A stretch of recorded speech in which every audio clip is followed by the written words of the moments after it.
What makes literature worth studying? To what degree should literary studies be concerned with things like activism and political debates? And to what degree should it be separate from those concerns? My name is Brian Yazell, and I'm a literary scholar here at SDU, and my research is concerned with bringing literary studies to the foreground of debates about issues like welfare and migration.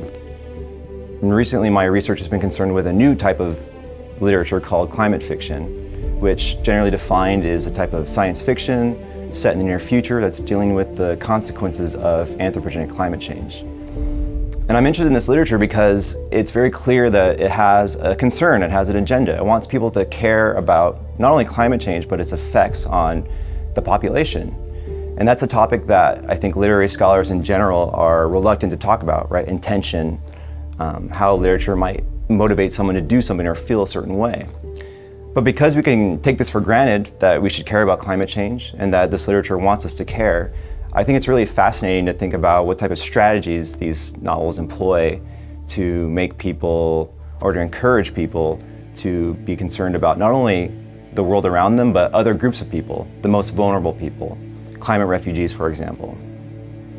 And I approach this topic from a background that deals with texts like John Steinbeck, or authors I should say, like John Steinbeck, in the US, who have developed stories that want people to think about the disadvantaged, people on the road, the homeless, the displaced.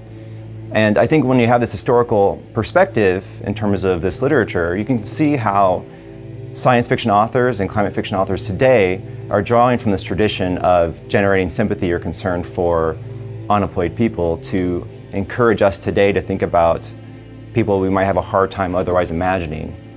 Again, the climate refugee, the people in Southeast Asia, for example, who are already being displaced by rising tides and increasing temperatures.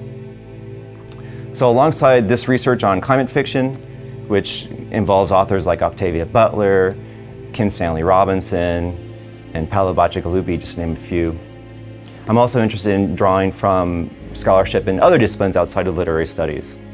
So here at SDU, for example, I'm involved in conducting a survey as we speak that is drawing from top universities across Europe and the US, asking sociologists and social scientists to reflect on how literature, right, like The Grapes of Wrath, for example, or other novels, might have influenced their decision to become interested in social theory, or how maybe literature functions in their scholarship today. So a field that we think as having a lot in common with literature, right, social science, to what degree are they actually in dialogue? And this is something that I don't think I could do anywhere other than here at SDU and at DIAS, because we have this great interdisciplinary outreach program here. So I hope to contribute to programs that facilitate movement across borders, and in doing so, help to establish and reiterate literature's role in not only research and teaching, but also in public debates and welfare more generally.